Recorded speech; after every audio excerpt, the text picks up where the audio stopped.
2022, the Charlotte Football Club, soccer, kicks off to a crowd of more than 74,000. More than 40 years after Bob Benson and a first-year collection of players set the stage. Back in 1981, more than 40 years ago, they lit the fire.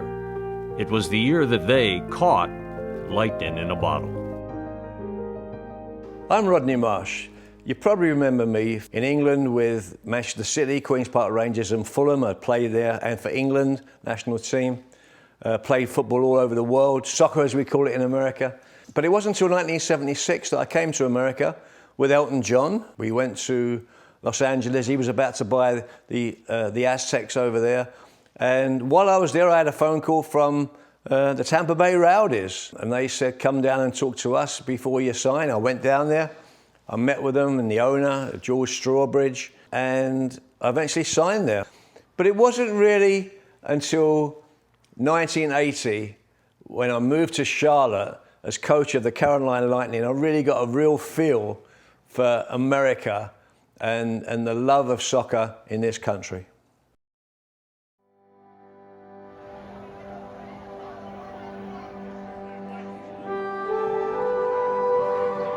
I don't know anywhere in any sport at any time where 40 years after a team won a championship, they get together and all the players show up. It was special, and it still is special. The entire organization was very special, and everybody, I think, we didn't know that we would be working hard on something that we would still be celebrating in 40 years. When you're a young player in the moment, you rarely see perhaps the impact of what you're doing. I mean, winning a national championship was important. How important it was going to be, and what, from a historical perspective, that would mean to the state of Carolina, the city of Charlotte, we had no idea. And really, I think, from a championship perspective, to help Charlotte become this sports city that it's become over time. There will always be that bond of friendship that was forged through that miraculous, magical 1981 season.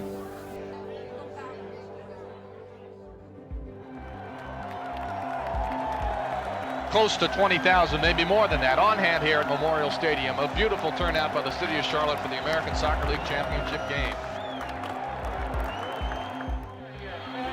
Both he and Manning had led up less than a goal in playoff play. Tobin with the corner. Goal! A goal! Yes. Yes. Huey O'Neill! Huey O'Neill! That's the corner kick in. At 3:57. And the Lightnin fans are going wild. Bob Tobin executing the corner kick. Right to Huey O'Neill, who headed it right into the back of the net. I remember the field. I remember swapping shirts. Somebody asked me to swap shirts. I remember that well. I remember the crowd running on the field. I remember the players so excited. I remember Rodney excited. It was just a moment again that you'd have to be there. You cannot buy it. It's a special, special moment. Oh my goodness gracious! What a beautiful night in Charlotte!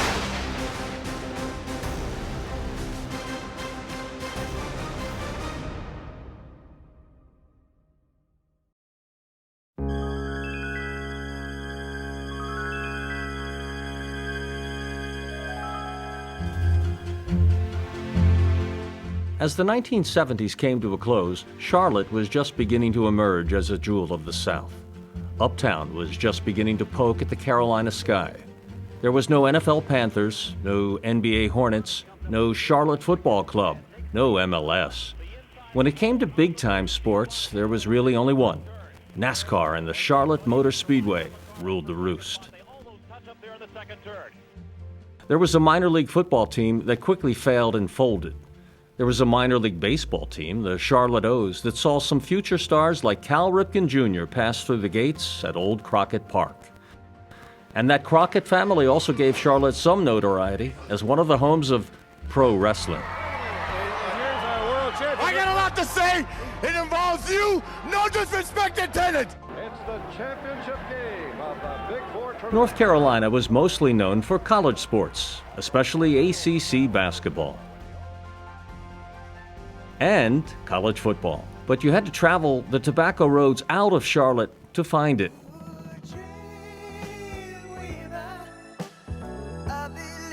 One man had an idea, a dream for Charlotte. Bob Benson had played college basketball just down the road at Clemson under legendary coach Press Maravich. And Benson wanted to create a legend of his own. Bob Benson was the engine. Bob Benson was everything about the Carolina Lightnin and sports in Charlotte. And what he did, what Bob did, he formed a group of people that were all pulling in the same direction. My name is Ed Young. I was the first employee of the Carolina Lightnin, which at that time was Carolina Professional Soccer because we didn't have a name. Mr. Benson and I had a connection through sports in Charlotte, and I became the director of operations. The sport was really beginning to develop. We had the NASL that was quite well known with the Cosmos and Tampa Bay Rowdies. But the South still hadn't embraced soccer at that point, certainly both on the professional level, and we were behind a lot of the other areas in terms of youth development. And he put the group together, and it all clicked, it all worked. And the original Carolina Lightnin and the logo and everything about it was purely and simply all down to Bob Benson. Mr. Benson had this vision of Carolina and the blue sky, and he liked the word lightning, the yellow lightning, so he combined, I think, the blue and the yellow. I'm John McGillicuddy, and I started with the Lightnin in 1980 before there was a team. I was an intern graduating from the University of Massachusetts with a degree in sports management, and I wanted to work in professional soccer. When I look back, I really think of that whole time as sort of an experiment. You know, there wasn't a blueprint for this. I mean, Bob Benson had his vision, but there was no team like this before. There was certainly no soccer franchise to go by in Charlotte. So it was every day it seemed like we were trying something new to get fans in there or get the media to cover a particular story. Bob Benson was always committed to doing whatever it took to make the Lightnin succeed. There was no cable TV yet and no local TV of any kind to be had. Ticket sales, with a brand new sport, they might have to give them away at the start. So the revenue would have to come from another means, and that meant sponsors. But sponsors wanted people to see their products, so how to get Charlotte fans to sample the Lightnin? This would take some imagination, a dreamer. Let me tell you about the character that was Bob Benson. When I first came to the Carolina Lightnin, he was involved in every aspect, sometimes nauseatingly, involved in every aspect of everything that we did. We put on a series of soccer lessons for WTVI, which was the local station at the time in Charlotte. I did it with Ed Young. It was before anybody got there. And we did goalkeeping and shooting and all those things. And Bob was involved in all of it. He wanted to be involved in everything that we did. And he was, over the course of my time in Charlotte, Bob Benson was literally involved in every single aspect, including, he would challenge me to tennis. And he was a great tennis player, Bob, a great basketball player at Clemson. And he would play we'd play tennis, and it would be 8:30 at night, and the lights would be on, and it would be 2-2 sets, and I would be knackered. And Bob would say, "No, we've got to have one more set. We have got a winner. We have to have a winner." And we played every single game we played, and I must have played him 50 times, and my record was 0-50. Mr. Benson was 100%, even more. He was a gentleman, and to me, he was a teacher. The way he talked to us, the way he set things up. Professional. He was so professional in what he did. Everything that we had he gave us was professional. My first impressions were, wow, it's very well organized. You see how some of the promotional aspects were in place, some of the marketing aspects were in place. I think that my impression of the team, staff, and organization was very positive at that time. It was very, very professional setup, and Rodney and Ed Young, C.V. Horn, John McGillicuddy, the people behind the scenes, I'd like to say this, are just absolutely superb people. You look at Mr. Benson, you look at Ed, you look at all the staff. They were so nice, first of all, they were so nice to us and they treated us, great values, ethics and values. And then the whole group bought into the culture. So we're putting together the team, and I meet with Bob on a daily basis, and I'm talking about bringing in players, but Bob just kept on and on and on about the marketing, the promotion, the fans, the experience of Charlotte, and I would go, yeah, but I need a central defender, and he'd go, yeah, but what about a promotion? And we went round and around and around, and in the end, because he was the owner, Bob got his way on all the promotions, and we had giveaways. We had the Beach Boys in concert. We gave away an aeroplane. Who gives away an aeroplane at a soccer match? And we gave away an aeroplane with Ivy's, the department store in Charlotte. And we had so many promotions, and the fans were involved in everything. And we had throw planes, roll up your paper and throw the plane into a car and you win the car. If you know, we had so many promotions, and the crowds got bigger and better. And I still wanted to get the team sorted out, and Bob wanted to do the promotions.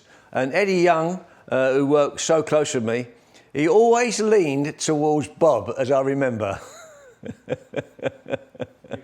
We established, I think, ourselves in the city in terms of awareness. One, we were fortunate that we didn't have any competition in professional sports, certainly, but with Mr. Benson's drive, commitment, his vision from the beginning, he knew what he wanted to do with this team was to combine entertainment and sports, because he knew sports, example, soccer alone couldn't make it happen. What I do think was, from the very beginning, what Bob Benson wanted was a family experience. And that's not new either, but it wasn't just about kids. There was a lot of kids playing soccer, and we spent a lot of time reaching out to them, but it was really more about the family, and even young adults coming, who might not be married or might not have kids. It was about the whole experience of the on and off the field. I did a lot of clinics out in the community. I think I did a clinic in every school in the Charlotte area on every blade of grass. A lot of the players did that, and we really got incorporated into the fabric of the community. It was wonderful. Thus, all of our promotions and car giveaways, airplane giveaways, the Beach Boy. We are still the only professional sport team, probably in the world, but definitely in the United States, that's ever given an airplane away.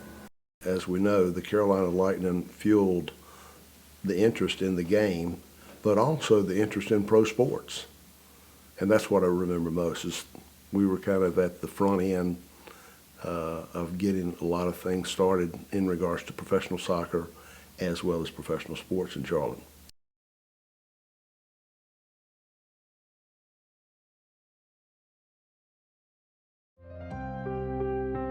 But Benson also knew that star power counts, and he went after one of the world's most famous players as his new coach. Played inside for Marsh. Looking around, seeing who he can pick up. Decides to go in. Oh my goodness, what a goal!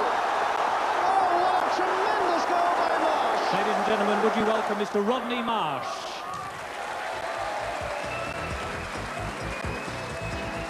My first reaction when I heard the name Rodney Marsh was really stunned, because being somewhat of a soccer knowledgeable person, obviously I knew who Rodney Marsh was. And I was able to immediately put the two and two together. Wait a minute, we've got a famous international player from England. We've got a North American NASL All-Star with the Tampa Bay Rowdies, and we've got Clown Prince of Soccer, well known, right at the beginning of his Miller Lite commercial. I tell you, I was a born soccer player. Did everything with my feet. Took out the rubbish with my feet, made the bed with my feet, drove my mum crazy. But I finally found something I enjoy doing with my hands, drinking light beer from Miller. Light has a third less calories than the regular beer. It's less filling, but what really makes me happy is the taste. It's terrific. Now, my mum should be happy too. Look, Mum, no feet. Light beer from Miller. Everything you always wanted in a beer, and less. That was a Miller Lite commercial from 1980 that was part of the Miller Lite ad campaign, and it was in the first year that I joined the Carolina Lightnin. Rodney was, well, he was basically a world-class player. I don't think anybody on the planet had not heard of him. Some of his antics were legendary.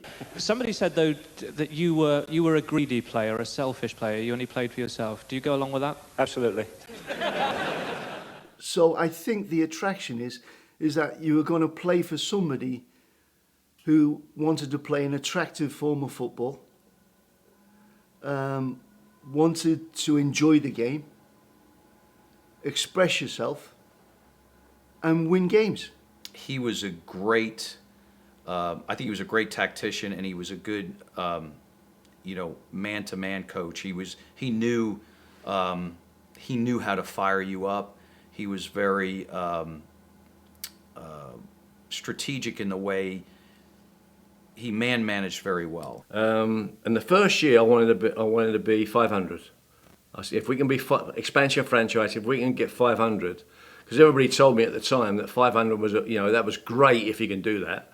I had no idea. I'll hold my hands up. The success of the franchise, I had no idea it was going to take off like that. No. I think we knew the pedigree of the players around us.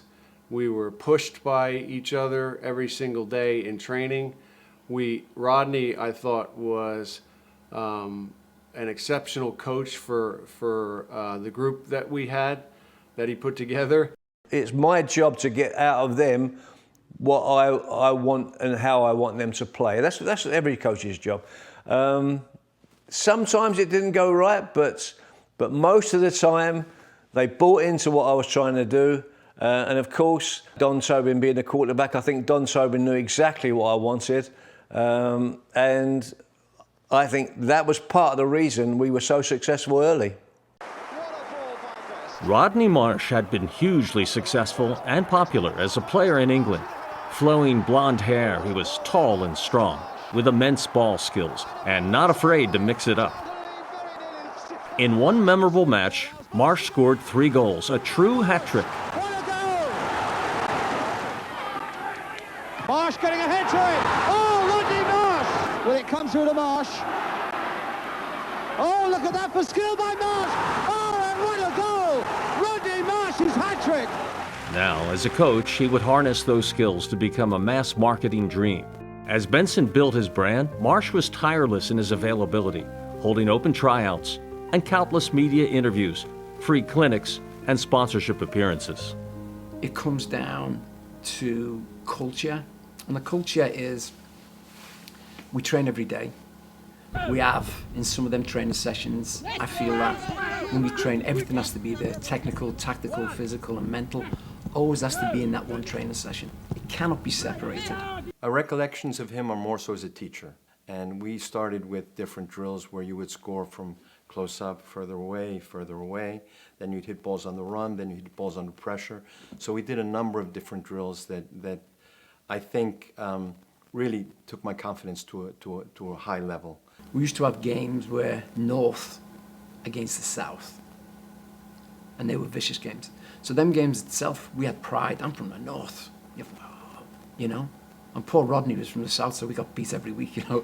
So it was great. And it was like a group of players that I wasn't part of that, by the way. A lot of people, I was never part of that. I didn't used to go out with the players. I never used to have coffee with the players or drink with the players or anything. It was like they were on their own. They were a band of dirty dozen people. I put in as an example, because of the way that I was coached, I will put in a curfew sometimes. So, you know, everybody's got to be in by 10. Got a game in 2 days' time, 10 o'clock curfew. You're on your honour. It's an honour. At 12 o'clock the same night, they'll all be in whispers, all drinking beer and falling around the floor. But when it comes to playing, when it comes to game time, they were together.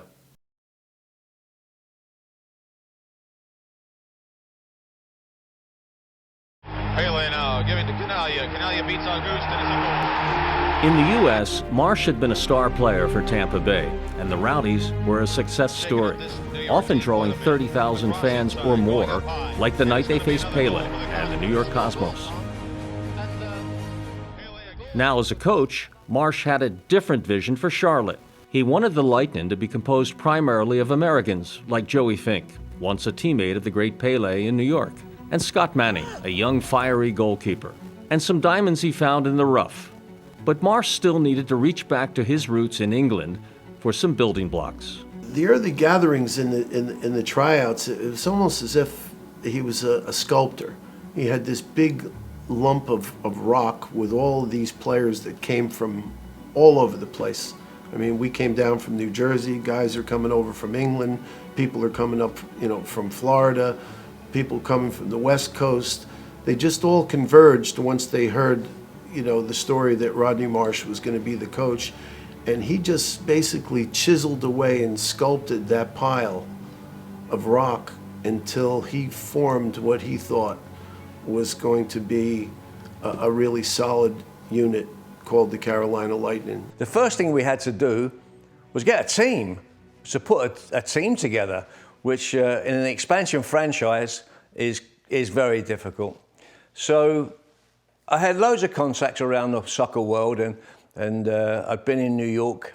So I brought in a group of players that were kind of the spine of the team. I brought in Scotty Manning, I brought in Dave Power, and I needed a quarterback to run my team.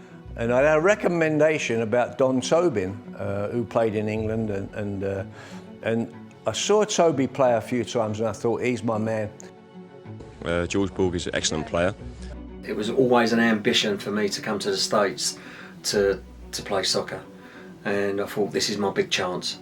And as it happens, I had an outstanding game, scored 2 penalties, and Rodney just took a shine to me, and straight after the game asked me if I'd like to come and play soccer in America, and I just bit his hand off. Bosh, I was going to America, and that was it. And we brought in Huey O'Neill from New York, and so many different players from some of them didn't make it. Santiago Formosa, by the way, who did make the squad, was from the Cosmos, was probably our biggest and our most talented player, one of them. Marsh wanted the Lightnin to be strong on defense, and for this he leaned on his English football roots.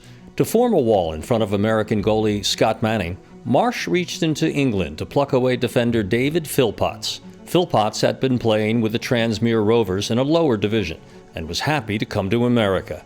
As it turned out, this was vital. So we had a cross-section of players, and then we had open tryouts. Oh my goodness, open tryouts. Was that fun? We had a schedule of things that we did to test their, players' speed and ability and inclination about certain situations within defence and attack. And we had this. We put over a few days. We put on this tryout situation. We had people coming from military bases wearing military boots, trying out for the team, and it was just funny. We probably saw 90% that didn't make the second tryout. But we did have a couple of players. One of them was Stevie Scott, who was a brother of a local writer. I found out later, a local sports writer called Davy Scott. And Stevie Scott was one of the best athletes I've ever been involved in.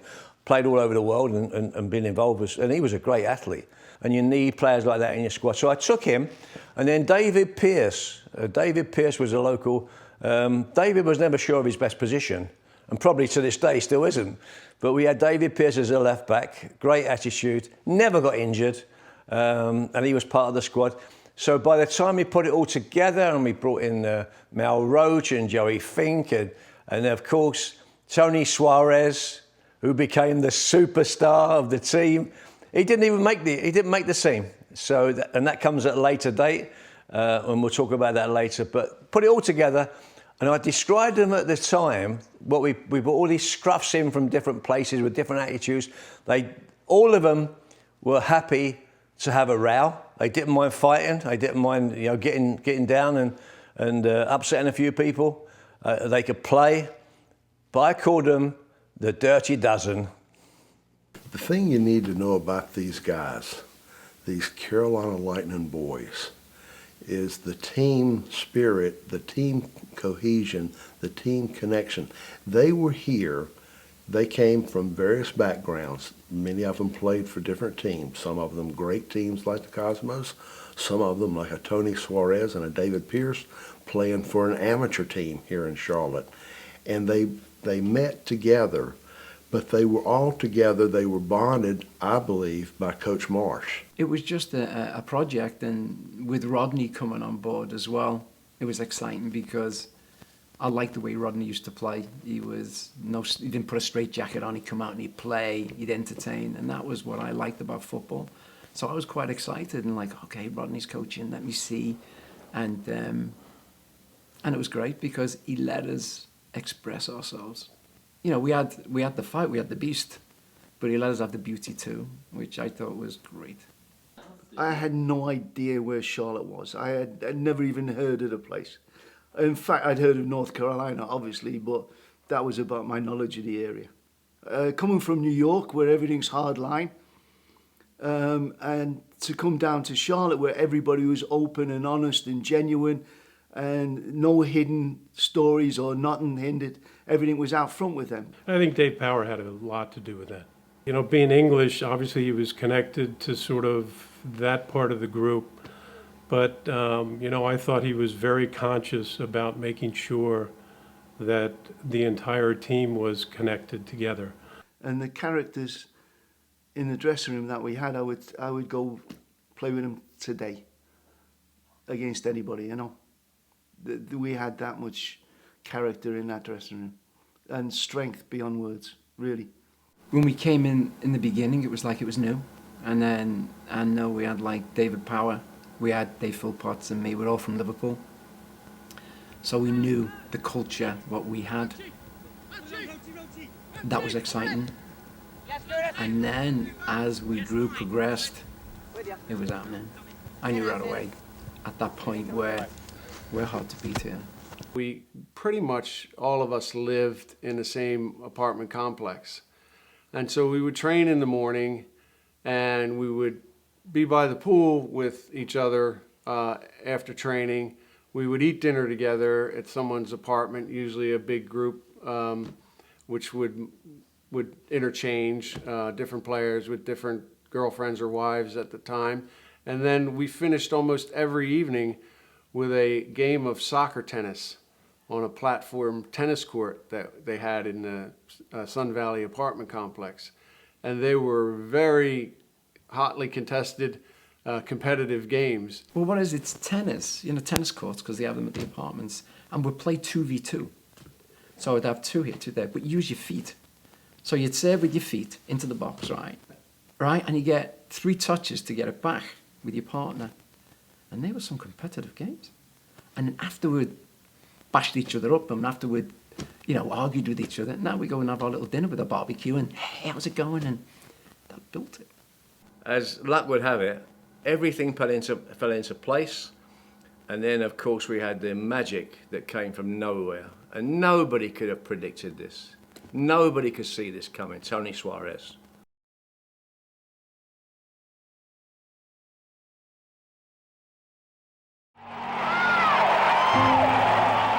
"40 years ago, before Major League Soccer, the Charlotte Hornets, or the Carolina Panthers even existed, Charlotte witnessed the birth of its first soccer superstar.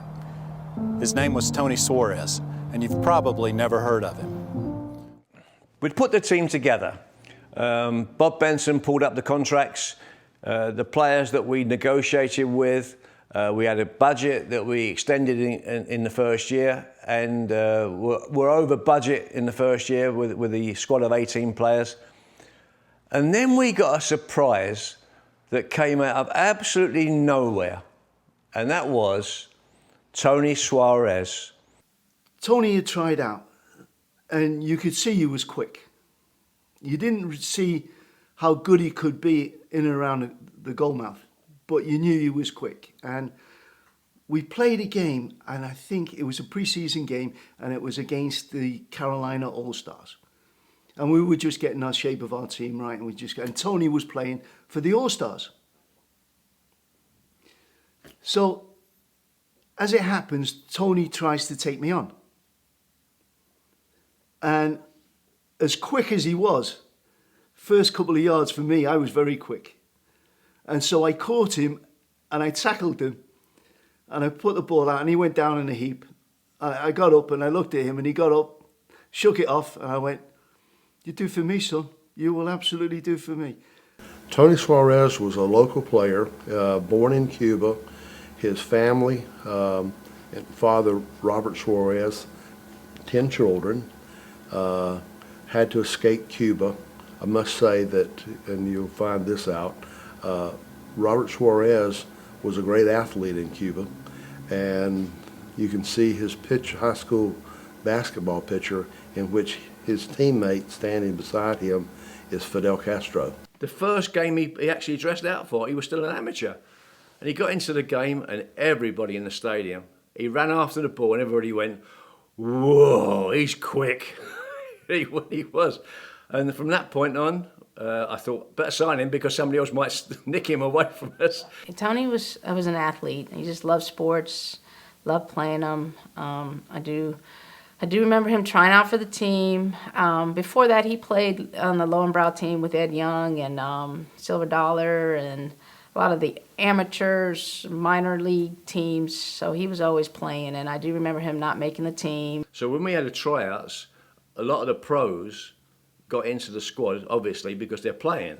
And Tony and about 4 or 5 others, Stevie Scott, David Scott's brother, they were amateur players that were trying out for the pros. And I said to Tony Suarez, I said, "Son, I love you." I said, "And your enthusiasm is great, but there's not a place on the team for you." I said, "We have got an 18-man roster, and there's no place on the team for you. I'm sorry." He said, "Well, coach," he said, "Can I be on the amateur team?" He said, "You've got 4 places for amateurs. I don't want any money." So I said, "I don't see why not, Tony." And he come back and said, and he come. I said, "No, you're not ready for the profession. No. Can I drive the bus?" I'm saying, "Yeah, for training." So Tony Suarez is driving the bus. And I signed Tony to be the bus driver, which he readily accepted because he knew if he could stay connected, that chance might come. You could not be around him and not like him. As somebody said, I think he had a mouthful of teeth, and the smile was everywhere, And he was just a great breath of fresh air, very naive, very open, very honest kid, So he was a delight to be around, and he loved to play. And then when the opportunity with some injuries occurred and he got his chance, I mean, he just took full advantage of it. And being a local boy, Myers Park, I think it was Belmont Abbey. It might have, Belmont Abbey.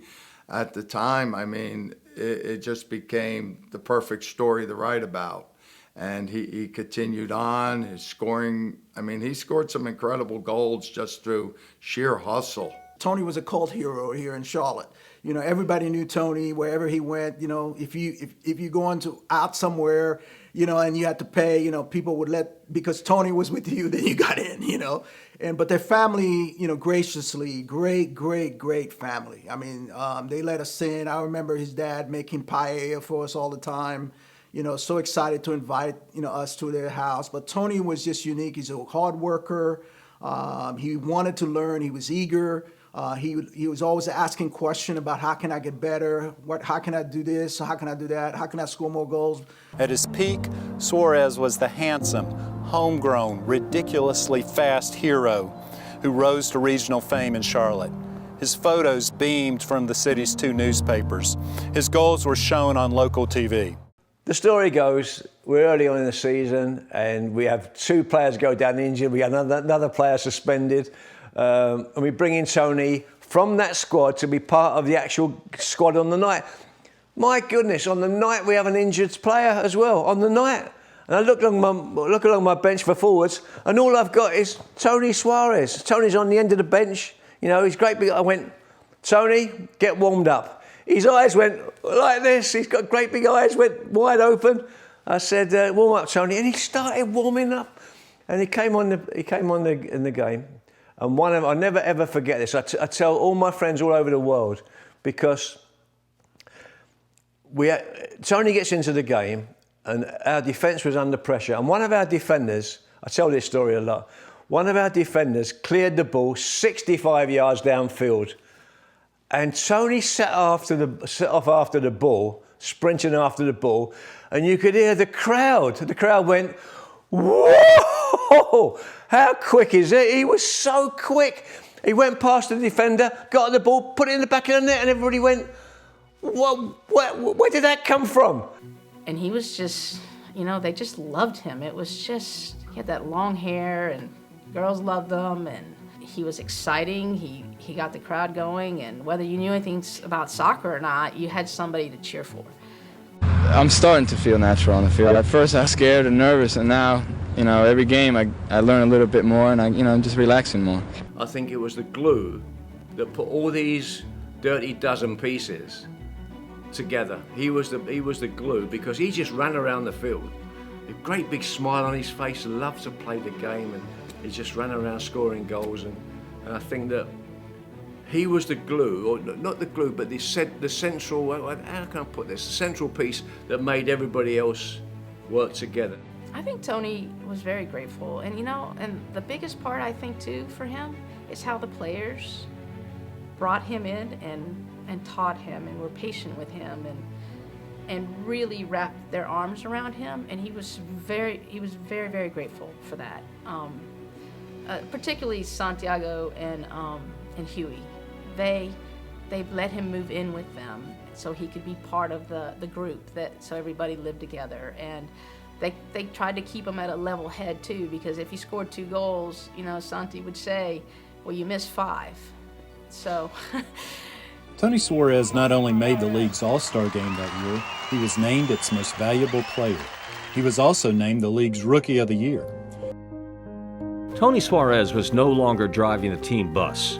He was driving the Lightnin towards a title.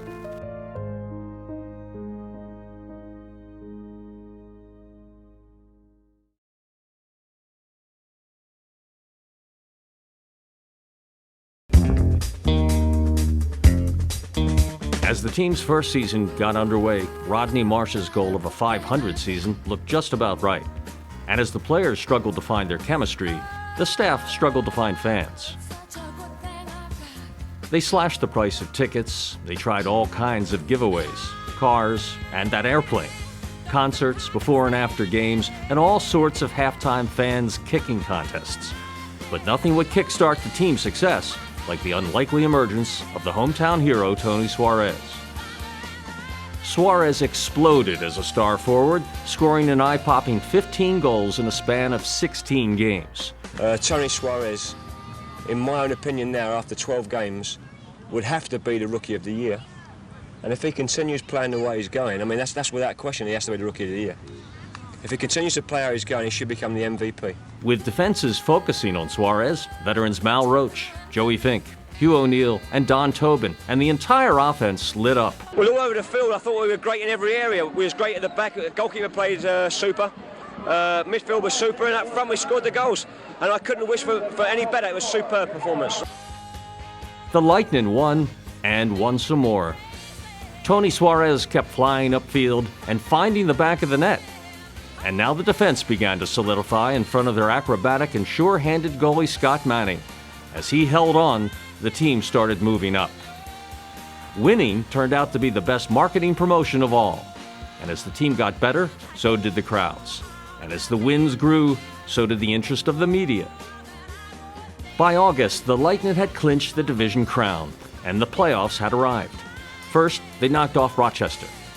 And in the semifinals, they eliminated Pennsylvania. The first-year Lightnin now found themselves about to play in the league championship game against New York on the road. Or so they thought. New York United had the better record, which allowed them to have the home game. But they were playing in Shea Stadium, and a lot of competition, professional sports in New York, obviously. And the board of directors for the ASL got together and said, what can we do? You move this thing to Charlotte, we got a chance at getting something big to happen as opposed to 1,000 people in Shea Stadium. Enter the Queen City's king of media, WBT, TV, and radio, each with young broadcasters eager to make their own mark through the Lightnin. Paul Cameron made the Lightnin part of his nightly sports coverage on WBT TV, while Paul Ingalls did the same on WBT radio. We approached some of the leadership at WBT-TV and said, hey, what about a radio broadcast? And they were gracious enough, they were excited enough, they were interested enough to say, yeah, we think we can do that. We knew that would increase our exposure to, because WBT radio had a direct signal that would provide coverage from Maine to Cuba. During the season, the Lightnin averaged just over 4,000 fans per game. When the evening of September 18, 1981 arrived, no one was sure what to expect. It's the American Soccer League Championship game between the New York United and the homestanding Carolina Lightnin. Good evening, everyone. This is Paul Ingalls along with Rich Melvin here at Memorial Stadium in Charlotte. We'd expected a crowd of around 5,000, 6,000, 7,000 people. It was a lovely time. There was so much publicity about the team, and the aforementioned Tony Suarez, phenom, who he had his own fan club, and it was a big, I mean, we were expecting 7,000 people maybe. And I was general manager as well as coach, and we picked the team, and it was in the press, and everybody knew, and it was just come along. And we were expecting 7,000. And I walked out about an hour and a half before the game, and as you know, the Memorial Stadium was on a slight hill, like an incline. And I walked out and looked at behind the goal, and there were thousands of people all coming to the stadium. Close to 20,000, maybe more than that, on hand here at Memorial Stadium. A beautiful turnout by the city of Charlotte for the American Soccer League Championship game. And I went, this can't be coming here, can they? And I said to Bob, Bob, he went, yeah. He said, I said, you got to open more turnstiles, Bob. We have to open more turnstiles. And I think we had about 6 turnstiles open. And Richie Melvin was running around like a mad thing with his, like a chicken with his head cut off, and we're getting people stuck in turnstiles, and it kept coming, and it was drizzling with rain as well. But 20,000 people eventually showed up for the final, in one of the biggest and best memories of my life. 21,163. And most of them paying, by the way. That night, I do, the vivid part is remembering that the game was actually delayed a little while, for everybody to get into the stands. And when coming out where the locker room were, and we come from the open side of the stadium and coming into the field, it was just electric. Good evening, everyone. This is Paul Ingalls along with Rich Melvin here at Memorial Stadium in Charlotte. And Rich, I think before we even talk about the nice weather and the great teams, we have to note the fact that 20,000 people are filling up the stands right now. A tremendous turnout for this American Soccer League action, Americanized soccer that's really taken heart in this town and also other towns across the nation. Yeah, it's just one of those things that we fed off that crowd, and it just said, there's no way, I'm just not going to do something that's going to cost us a game. This was walk-up, and it was huge and loud, the whole thing. We had the skydivers come in and bands before the game. So it was a buzz out there. In Charlotte, I don't think I'd ever seen anything happen. We came back out for the start of the game, and I think they were sitting in the aisles. I mean, that's my impression over all these years, that they were they filled up all the seats and some of the aisles, and it was just it was a tremendous atmosphere, and you're just playing a couple feet off the ground because you didn't want to disappoint them. Walking out in front of that crowd was a fantastic moment. And I think as a player, to see a stadium full, ready to support you, is beautiful. I was just focused on the game, and I wasn't really focused on the crowd and that kind of stuff. It was like, God, it's great, man, I can't wait to get out there. Then all of a sudden, woof, the place was full. Full house. It was amazing. It was absolutely amazing. I mean, you looked around and the hair stood up in the back of your neck. It really did. You got goosebumps standing out. And then we ran out with the banner. Thank you, Charlotte and the Carolinas. And then once the banner got put down, you just had to block the crowd out because it was down to business.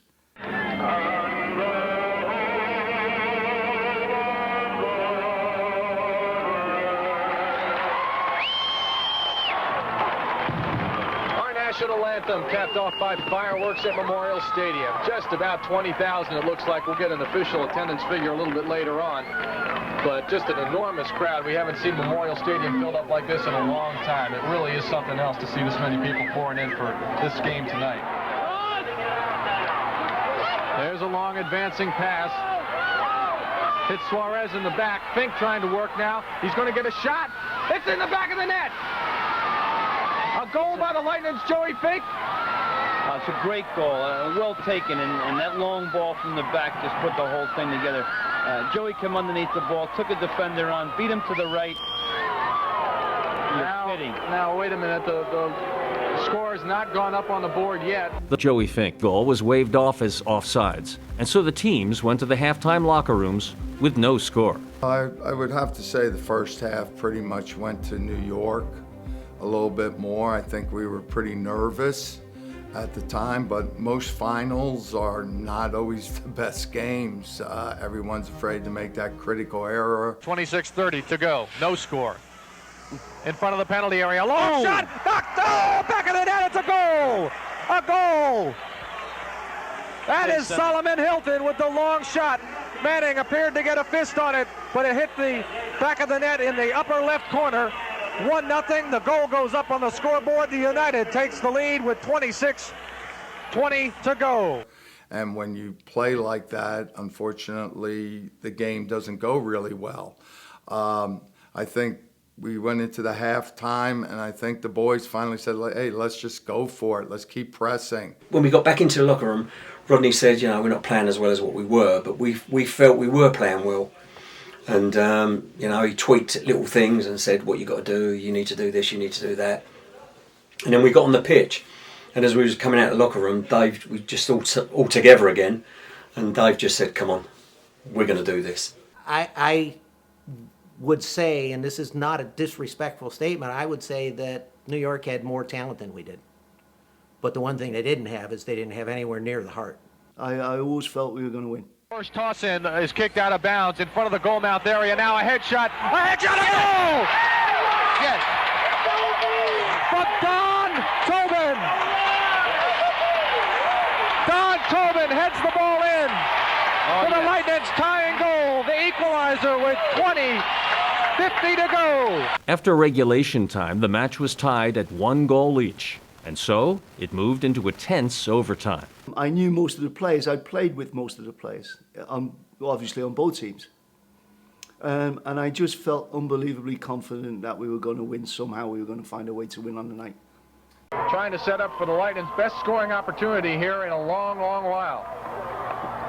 Fans are going absolutely bananas here, Paul. They're encouraging the Lightning to do something here that they want to see them do, and they've seen them done all season. And that's put the ball in the back of the net. It's just amazing how wild they're going. Carefully setting up this play, knowing that it could be one of the very last good opportunities before the overtime period is over. Tobin addresses the ball, kicks it straight. Oh, Tardesini's got a hand on it. That was put up very, very well. Very, very well. And a great save again. And he's been there all evening, just knocking them away. Another corner kick opportunity. Tobin, ahead, goal! Huey O'Neill Unbelievable. Absolutely unreal. Look at the jubilance in the Lightning players. This is absolutely amazing. The winning goal, we worked Sobin to Pierce to O'Neill. We worked on that for weeks.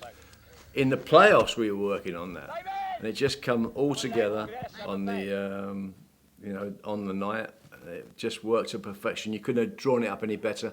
Execution was perfect. Huey O'Neill was in exactly the position that we put him in training and practice and all that, and it was a winning goal. The way it works is we had a set piece where I'd run to the near post, and it was funny because Mal Roach was standing there, and I told Mal to get out of there, so he peeled around the back, and with that Donnie hit the corner and pretty much a line drive, and I skipped it back, and then that's when Huey came on and scored the winning goal. But that was a set piece that we worked on all year. It was a perfectly played ball into the front part of the goal, not too high, so the goalkeeper has no advantage to go try and get it. You try and go for balls that are above everyone else's head. That ball was drilled in and then flicked on, and Huey just anticipating that was going to happen. We were just a step quicker at that point. Got the flick, went to the back post, and Huey was there for the goal. Can we get a comment from you? There are about 15,000 fans roaring their approval. Absolutely unreal. Absolutely unreal. I said it was going to come off of a corner kick. We just made the most of that opportunity. Donnie Tobin put up a great ball. Huey O'Neill left unmarked in the box, which I absolutely couldn't believe, put it in the back of the net. And I'll be honest, when I look back and people talk about getting beat, not for 1 minute, 1 second did I think we would get beat. No fear, no fright. 8 seconds, 7, the ball is in play. The ball is kicked out of bounds by a Lightning player, but it's over. Unbelievable. 2, 1. Unbelievable, Paul. The Carolina Lightnin. The Carolina Lightnin are the American Soccer League champions. And from all corners of the field. Paul, let me get down in the field. Thank you very much. Pandemonium broke out. There was people running around the stadium and players would get going. It was just crazy. And when the final whistle went and we won the game, there was an invasion of the field. The fans actually invaded the field. The first thing that I can remember is jumping up in with Rodney. And I think there's a picture of it somewhere. So yeah, we did it on the pitch, but you couldn't have done it without the preparation. And so Rodney was a massive part of it. So as I said earlier, great night, and one that lives in the memory forever.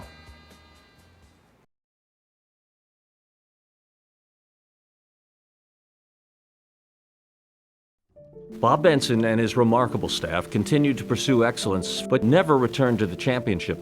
But as time went along, we carried on, the Lightning carried on doing well. We recruiting, better players and upgrading the squad of players and starting to have bigger and better promotions. And we were going along fine, but we had a bit of a problem with the league, and there were teams within the league that were teams that are folded in the league, and then there were teams that didn't have the money to travel to games, and other teams picked up the travel. And Bob being the man he was, which was everything had to be very professional and with integrity, Bob kind of was getting a feeling that maybe we have to do something. And in the end, with soccer in America at the time, North American Soccer League, which was the major league at that time, very much so a major league, that was struggling as well. And after about a couple of years, Bob began to wonder if everybody could be as good as Carolina, it would have been great, but it wasn't working out that way.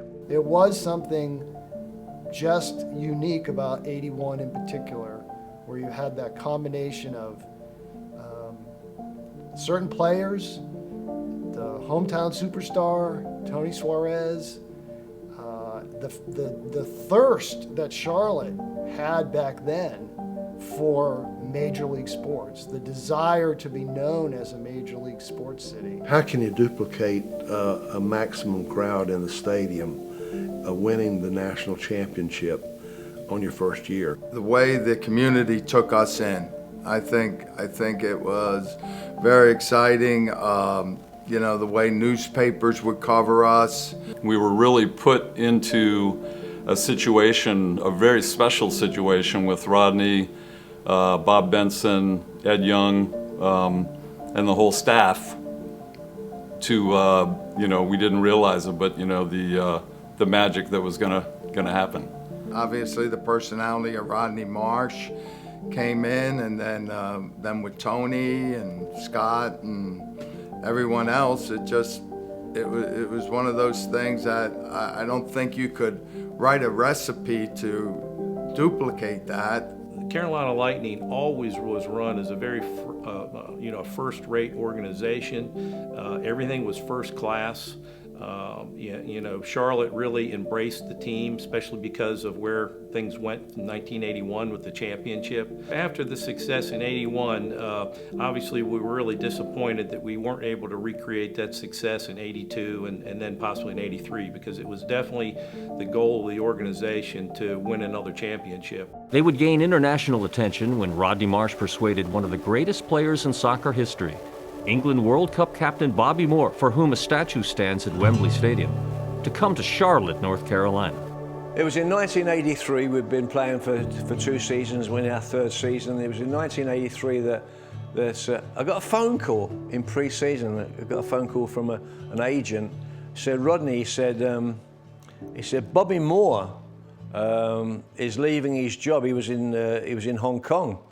The great Bobby Moore, the England captain, 1966 World Cup, one of the greatest players that's ever played the game anywhere in the world. And a friend of mine, he said, Bobby's, he's leaving his job in Hong Kong and he wants to come to America. And I said, get him on the next plane. I said, I don't care what it takes.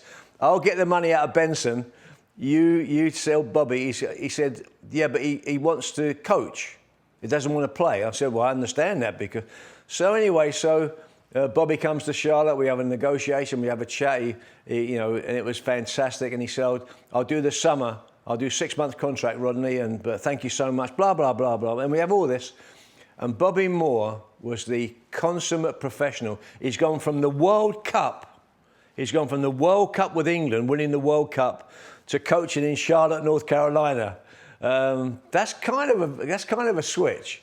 Came to tryouts, was excited to make the team, and then even more excited to be playing, on a team that involved Rodney Marsh, of course, but then also when Bobby Moore came.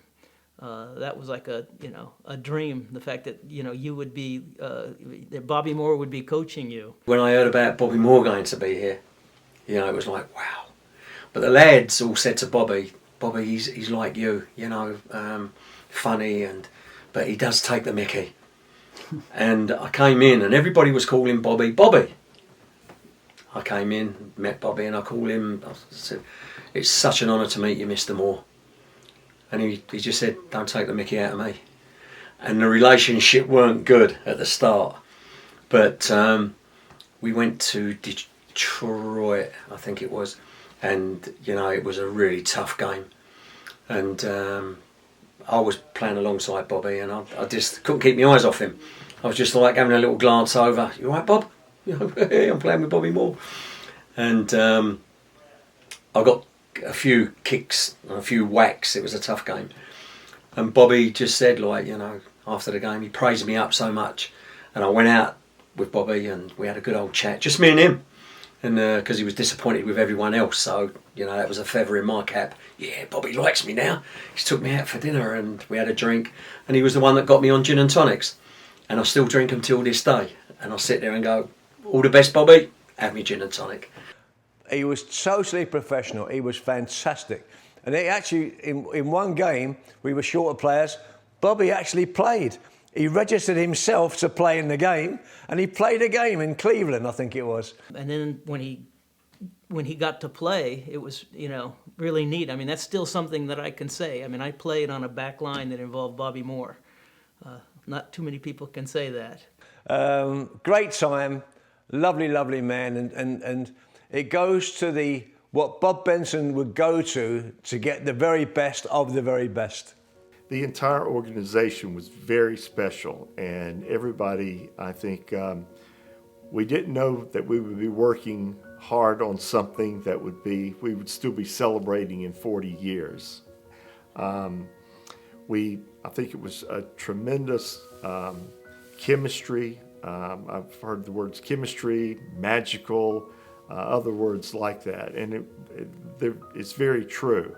I think the diversity of a bunch of players coming together and learning to mesh together, work together, play together, live together in the same complex and so forth. We were, become very good friends. While the Lightnin never returned to the championship, they continued to return to Charlotte. In 2011, on the 30th anniversary of their title, they returned to the Queen City for one last time to thank the city and Bob Benson. The original Lightnin staff, coaches, and players, and their fan club carry on to this day and recently returned to celebrate the 40th anniversary of their big night. Tony Suarez, who drove the Lightnin bus to a championship, would see his star fade from knee injuries, and he would struggle with life and died at the age of 51 in 2007. There is still the mystique. You can't come back 40 years later and bond with players, teammates, staff people that you haven't seen, but it's like you saw them yesterday. There will always be that bond of friendship that was forged through that miraculous, magical 1981 season. Winning sort of helps everything. There's some very special people to me that are on this team. When you look at that kind of thing, it's like, is that me? Is that us? Was that really us? And it was. And you look back and you think, God almighty, how good was that? Rodney Marsh remains a media star, appearing in reality shows. And Marsh has a popular radio show that he hosts from his home in Tampa. So here we are 40 years later, and we've had a 30th anniversary alumni. We had a 40th anniversary alumni, and we get together, and just a great bunch of people. The players, but the staff and the group together we had we were all one, and we still are 40 years later. And now, of course, we've got Major League Soccer in Charlotte. We've got the USL team in Charlotte. But none of this would have been possible without the vision of Bob Benson.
Goodness gracious, what a beautiful night in Charlotte.